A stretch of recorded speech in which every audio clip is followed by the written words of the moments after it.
Hello दोस्तों, मेरे YouTube channel पर आपका स्वागत है। तो चलिए कहानी शुरू करते हैं। कहानी अच्छी लगे तो प्लीज़ चैनल को लाइक शेयर जरूर कीजिएगा।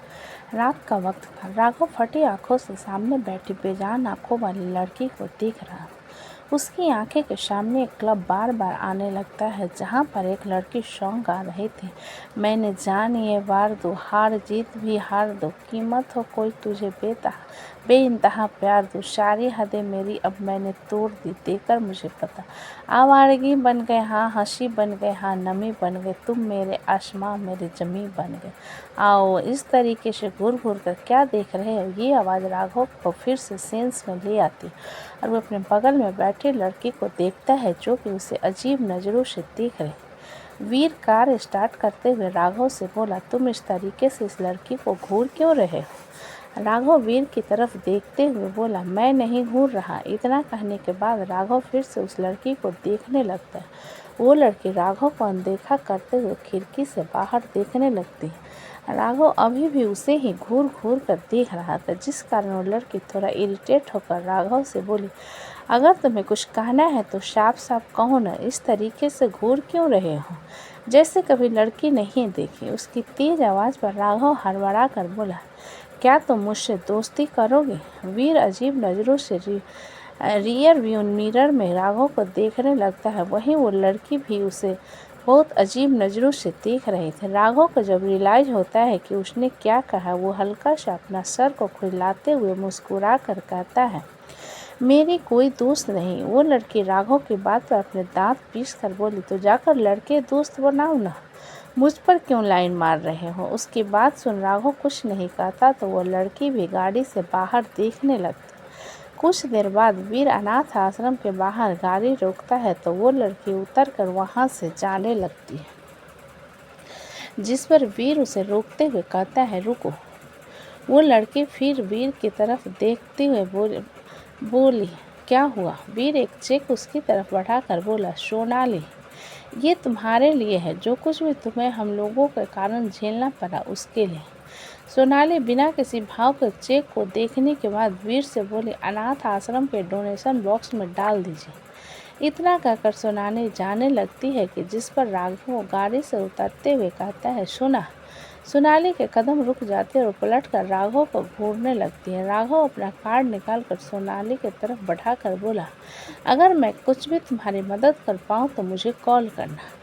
सोनाली राघव के हाथ से कार्ड लेकर अपना सिर हिला वहाँ से जाते हुए बोली, दोबारा कभी उस नाम से मत पुकारना। इतना कहते हुए सोनाली बाहर रखे डस्टबिन में कार्ड को फेंक देती है और अनाथ आश्रम के अंदर चली जाती है। राघव जाती हुई सोनाली को देखने के बाद थोड़ा सा उदास हो जाता है, जिस पर वीर उसे देखते हुए कहता है, तुम्हें क्या हुआ।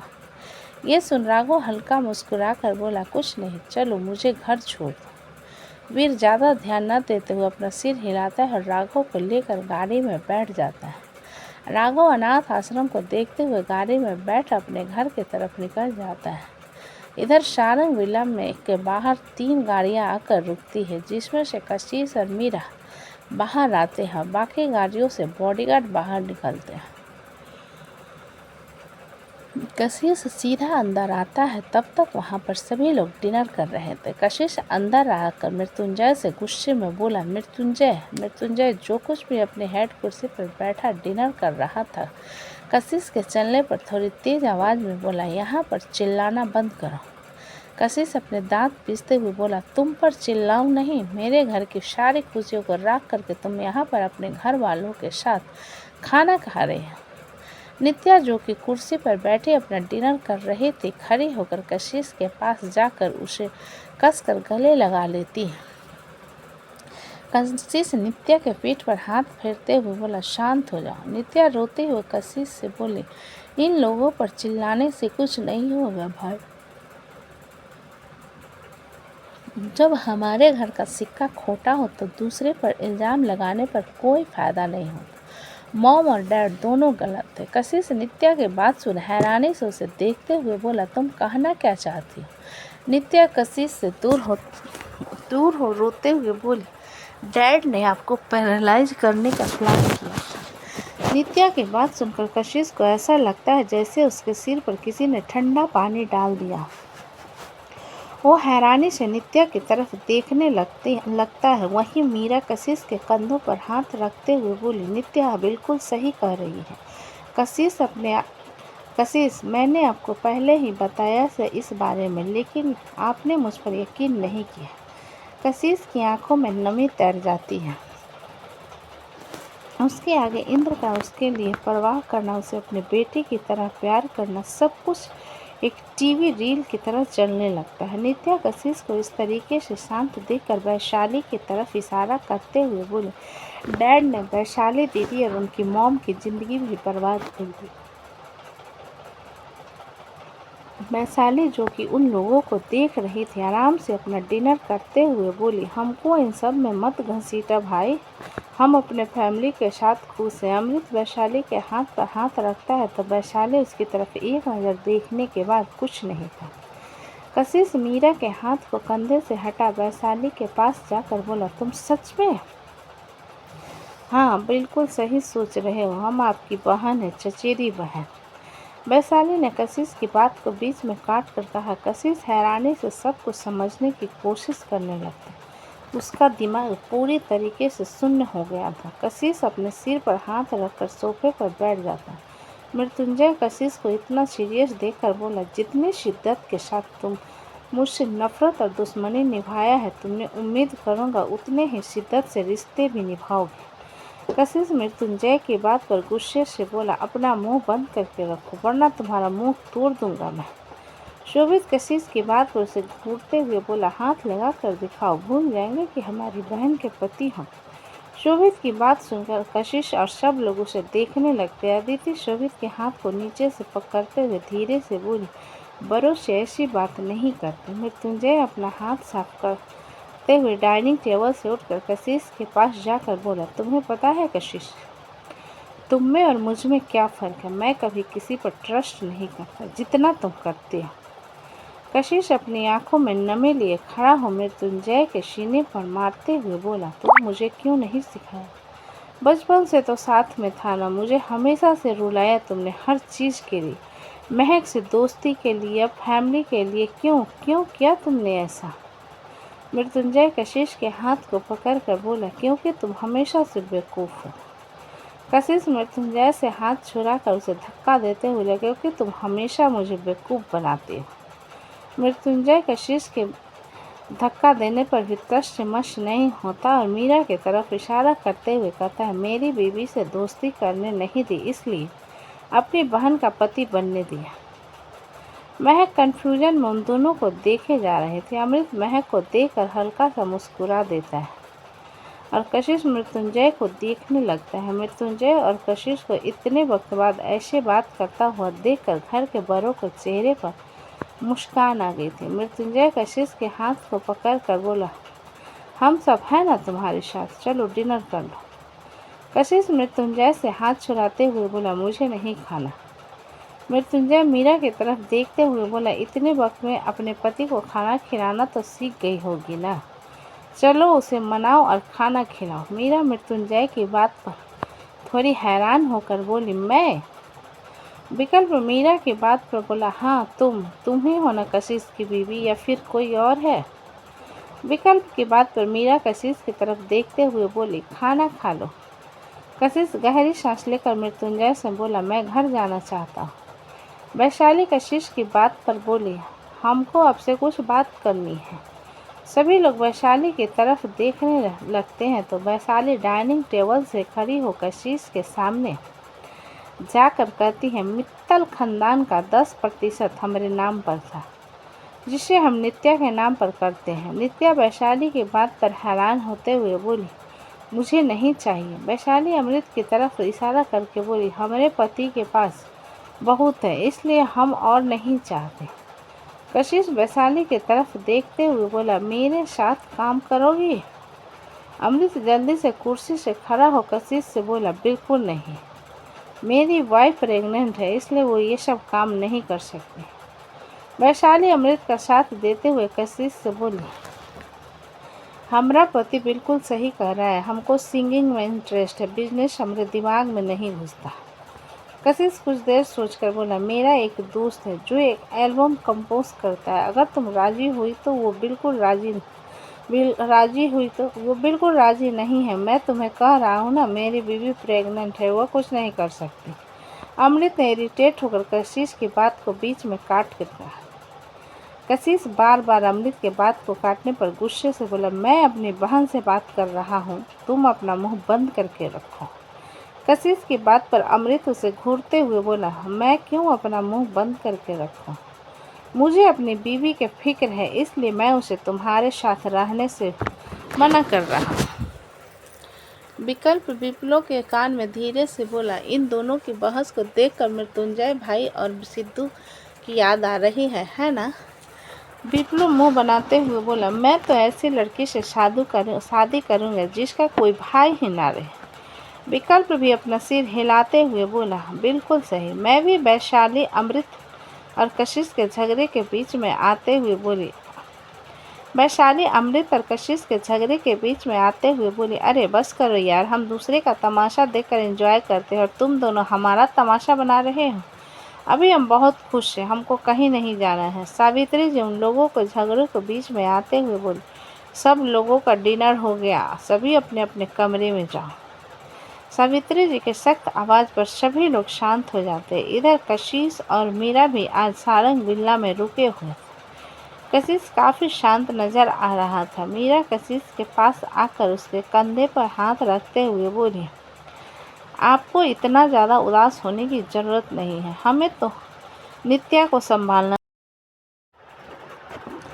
चाहिए। कशिश मीरा की बात पर उसकी तरफ देखते हुए बोला, मुझे समझ नहीं आ रहा कि मैं क्या करूं। आज आप मुझे पता चलता है कि जो कुछ भी आपसे पहले हुआ था, इन सब में मेरे चाचा और चाची का हाथ है। मुझे बहुत रोना आ रहा है। मीरा, ये कहते हुए कशिश कस कर मीरा को गले लगा लेता है। मीरा कशिश के बालों पर हाथ फेरते हुए बोली, रोने से स्ट्रेस कम होता है। आप रोना चाहते हो तो रो सकते हो, डोंट वरी, मैं नहीं हंसूंगी। मीरा की बात पर कशिश उसे गले लगाए धीरे से बोला, आई एम सो सॉरी, मैंने जो कुछ भी किया उसके लिए। मीरा कशिश की बात पर बोली, वो मेरा बीता हुआ कल था कशिश, और ये मेरा आने वाला कल है जिसे मैं आपके साथ जीना चाहती हूँ। कशिश अपना सिर उठाकर मीरा को देखते हुए बोला, तुमने मुझे माफ़ कर दिया। मीरा अपनी आंखें रोल करते हुए बोली, मैं इतनी भी ज़्यादा बुरी नहीं हूँ और हम लोग नवरात्रि तक यहीं रुकेंगे। कशिश अपना सिर हिला देता है तो मीरा आगे कहती है, अब तो आपकी 3 बहन हो गई। कशिश मीरा की बात को इग्नोर कर बिस्तर की तरफ जाते हुए बोला, मुझे नींद आ रही है, मुझे सोना है। मीरा कशिश की तरफ देखती है, तभी कोई उनके कमरे का दरवाज़ा खटखटाता है। मीरा जाकर दरवाज़ा खोलती है तो सामने वैशाली खड़ी होती, जिसके हाथ में गिलास का दूध था। मीरा वैशाली को देखते हुए बोली, आपको इस वक्त आराम करना चाहिए। वैशाली चिल आवाज़ में बोली, हम इतने भी ज़्यादा आलसी नहीं हैं। आपके पति के लिए दूध लेकर आए थे, पिला दीजिए। खाना तो ठीक से खाया नहीं है उन्होंने। मीरा वैशाली की बात पर हल्का सा मुस्कुरा उसके हाथ से दूध लेते हुए बोली, थैंक यू भाभी। वैशाली जाते हुए बोली, हम चाहेंगे कि बहुत जल्दी हमको कोई बुआ कहने वाला आ जाए। मीरा वैशाली की बात पर हैरानी से उसे जाता हुआ देखते हुए रह जाती है, लेकिन वैशाली वहाँ से जा चुकी है। मीरा कमरा का दरवाज़ा अंदर से बंद कराकर कशिश की तरफ दूध का गिलास बढ़ाते हुए बोली, दूध। कशिश मीरा के बात पर दूध पी लेता है और मीरा से कहता है, सो जाओ। मीरा ग्लास नाइट स्टैंड पर रखते हुए बिस्तर पर आकर कशिश के सीने में अपना सिर रखते हुए बोली, आप भी अपनी आंखें बंद कर लो। इतना कहकर मीरा अपनी आंखें बंद कर लेती है और कशिश उसे देखने लगता है, जिस पर मीरा हाथ उठाकर कशिश की आंखों पर हाथ रख लेती है तो कशिश की आंखें भी बंद हो जाती हैं। इधर मृत्युंजय का कमरा, मृत्युंजय अपना काम कर रहा था और महक अपने कानों में हेडफोन लगाकर रामायण सुन रही थी। मृत्युंजय महक की तरफ देखते हुए बोला, महक, लेकिन महक मृत्युंजय के बात का कोई जवाब नहीं देती, जिस पर मृत्युंजय लैपटॉप बंद कर महक के पास जाकर बोला, लेकिन महक फिर भी मृत्युंजय की बात का कोई जवाब नहीं देती। जिस पर मृत्युंजय महक के कान से हेडफोन निकाल कर फेंकते हुए गुस्से से बोला, मैं तुमसे बात कर रहा हूँ। महक मृत्युंजय की बात सुन उसे देखते हुए बोली, मैं रामायण सुन रही हूँ, कल सुन लेना। मृत्युंजय ने दांत पीस कर कहा। महक मृत्युंजय को इग्नोर करके अपना मोबाइल नाइट स्टैंड पर रख देती है और बिस्तर पर लेटने लगती है तो मृत्युंजय उसे कंधे से पकड़कर रोक देता है। महक इस पर चिढ़ाते हुए बोली, क्या दिक्कत है आपकी? सुबह से देख रही हूँ, बस परेशान किए जा रहे हो। 2 मिनट के लिए मुझे अकेला नहीं रहने दे सकते क्या? मृत्युंजय अपने दांत पीसते हुए बोला, तुम्हें मेडिसिन खानी है? महक मृत्युंजय को घूरने के बाद मेडिसिन खाकर लेटने लगती है तो मृत्युंजय फिर कहता है, तुम्हें मुझसे छुटकारा चाहिए क्या? मृत्युंजय की बात पर महक बिस्तर से उतरकर बालकनी की तरफ जाने लगती है, जिस पर मृत्युंजय उसके हाथ को पकड़कर कहता है, बालकनी में ठंडक है, मत जाओ।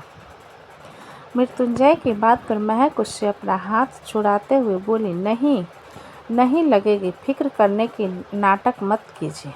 मृत्युंजय महक कंधों से पकड़कर अपने बिल्कुल करीब ला दांत पीसते हुए बोला, महक, मेरे सब्र को आजमाने की कोशिश मत करो। मृत्युंजय की बात पर महक अपनी आंखों में नमी लिए उसे देखते हुए बोली, सीधी पाकर हमेशा मेरा फ़ायदा उठाते हो ना, क्यों किया? मैं कभी आपसे कुछ नहीं कहती क्योंकि मुझे लगता है कि मेरा पति हमेशा सही करता है। मृत्युंजय महक के कंधे को छोड़कर उसके चेहरे को पकड़कर बोला, मैं आज के बाद कुछ भी करने से पहले तुम्हें बताऊंगा। मुझसे गुस्सा होना बंद करो। महक मृत्युंजय को घूरते हुए बोली, हमेशा झूठ बोलते हो आप। मृत्युंजय गहरी सांस ले कर बोला, तो तुम बताओ क्या करूं मैं? महक मृत्युंजय की आंखों में देखते हुए बोली, प्रॉमिस कीजिए कि आज के बाद आप किसी को हर्ट नहीं करोगे। मृत्युंजय महक को घूरते हुए बोला, मुझसे ऐसे वादे मत करवाओ जिन्हें मैं पूरा न कर सकूं। महक कुछ कहती उससे पहले ही मृत्युंजय का फ़ोन बजने लगता है। मृत्युंजय पॉकेट से फ़ोन निकाल उसे देखने के बाद महक को उंगली दिखा शांत रहने को बोल बालकनी में जाकर कॉल अटेंड करते हुए बोला, हेलो। दूसरी तरफ से आवाज़ आती है, बिग बॉस, मैंने अपना तोहफा रख लिया है और बॉस से कह दीजिएगा कि उनका काम हो गया है। मृत्युंजय ऋतिक की बात पर बोला, तुमने क्या किया है ऋतिक? ऋतिक हल्का सा हंस कर बोला, हाँ, जो मुझे बॉस ने करने को कहा था। मृत्युंजय ओके कहकर कॉल कट कर देता है और कमरे में आता है। मृत्युंजय कमरे में आकर महक की तरफ देखता है तो जो कि बिस्तर पर बैठी हुई थी। मृत्युंजय महक के पास जाकर बोला, मुझे कुछ ज़रूरी काम आ गया है, स्टडी रूम में हूँ, तुम सो जाओ। इतना कहकर मृत्युंजय महक के माथे पर चूमकर कमरे से बाहर चला जाता है।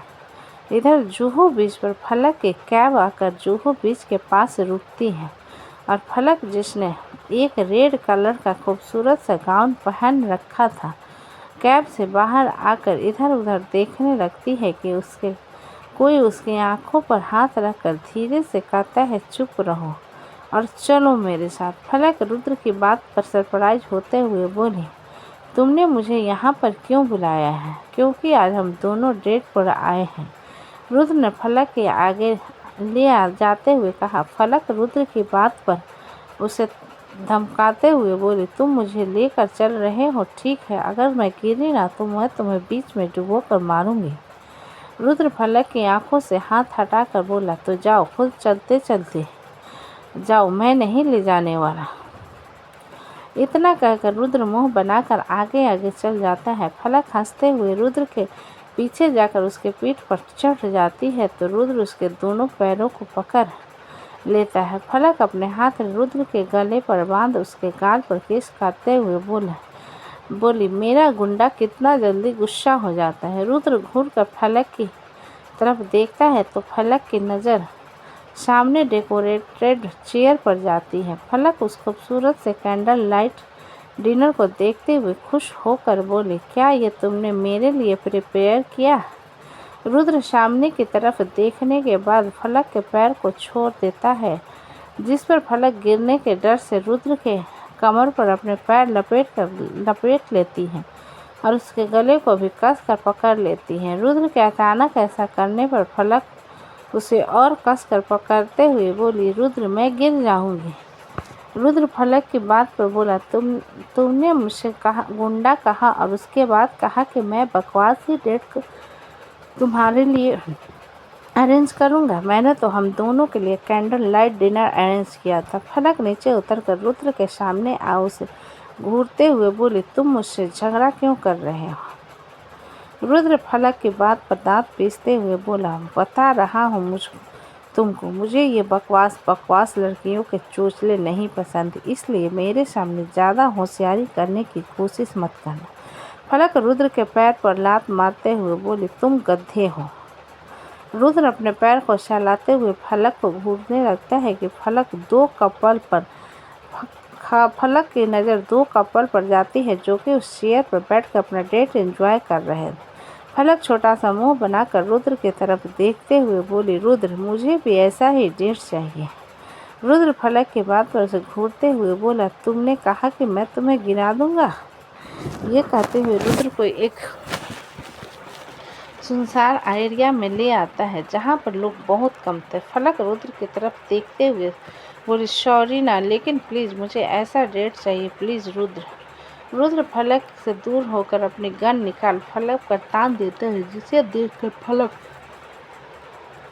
के तोते उड़ जाते हैं और वो डरते हुए कहती है, अरे मैंने तो बस डेट के लिए कहा था, तुम मुझे मारना क्यों चाहते हो? डेट नहीं कहा था, डेथ नहीं कहा था, डेट कहा था। रुद्र सीरियस मूड में फलक को देखते हुए बोला, लेकिन बेबी तुमने तो अभी कहा कि मुझे तुम्हें डेट चाहिए, तो दे रहा हूँ ना। फलक छोटा सा मुँह बनाकर बोली, अगर तुमने मुझे मारा ना तो मैं सच में तुमसे कभी बात नहीं करूँगा।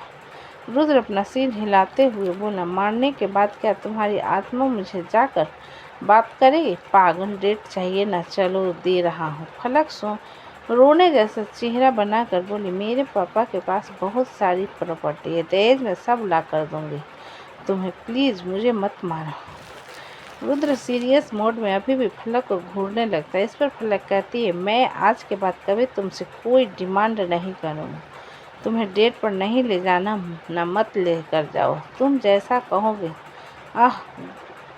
गन शॉट की आवाज़ के साथ ही फलक की चीख निकल जाती है, लेकिन जब फलक को दर्द का एहसास नहीं होता तब वो अपनी आंखें खोलकर रुद्र की तरफ देखती है जिसने गोली हवा में चलाई थी। फलक की आंखों में आंसू आ जाते हैं और वो वहीं पर बैठकर रोते हुए कहती है, तुमने मुझ पर गोली चलाई, अगर लग जाती तो? रुद्रा फलक की नौटंकी पर उसे घूरने के बाद इधर उधर देखता है, तभी फलक चुप हो जाती, क्योंकि वहाँ पर हर तरफ इलेक्ट्रिक लाइट जल रहे थे जिसमें हार्ट बना हुआ था, और तभी फायर क्रैक्स जलने लगते हैं। फलक मुंह खोले सब कुछ हैरानी से देखने लगती है। रुद्र उसे इतना हैरान देखकर उसके होठों पर अपने होठ भर कर उसके मुंह को बंद कर देता है। फलक रुद्र के किस करने पर होश में आकर उसे खुद से दूर करते हुए बोली, क्या ये मेरे लिए था? रुद्र अपना सिर हिलाते हुए बोला, ये तुम्हारे लिए है और ये भी तुम्हारे लिए। ये कहते हुए रुद्र वहाँ पर लाइटिंग से बने हुए मंडप, जहाँ पर हवन कुंड की जगह इस वक्त डाइनिंग टेबल रखा हुआ था और वहाँ पर वाइन के साथ फलक के पसंदीदा कुछ मोमोज और बड़ा पाव चाउमीन रखा हुआ था। फलक आंखें बड़ी कर रुद्र को देखते हुए बोली, और इन सब की तैयारी किसने की? हमने की, चार्ली ने बाहर आते हुए कहा। फलक चार्ली को देखकर हाथ खुश होते हुए बोली, तुम मनाली से कब वापस आए? रुद्र फलक के हाथ को पकड़कर बोला, मैं तुम्हारे बॉयफ्रेंड हूँ, उसे देखकर इतना खुश होते हैं कि होने की ज़रूरत नहीं है। फलक रुद्र की बात पर मुंह बनाते हुए बोली, हाँ तो मेरा देवर है। रुद्र 2 मिनट फलक को घूरने के बाद चार्ली से बोला, तुम जाओ यहाँ से, जब हमको लगेगा कि तुम्हारी ज़रूरत है तो हम तुमको बुला लेंगे। चार्ली जाते हुए बोला, हमको पता है औरत की संगति में लोगों की मत्ती मारी जाती है और आज देख भी लिया, ये छोकरा बिल्कुल बदल गया है। रुद्र बस जाते हुए चार्ली को घूरता रह जाता है।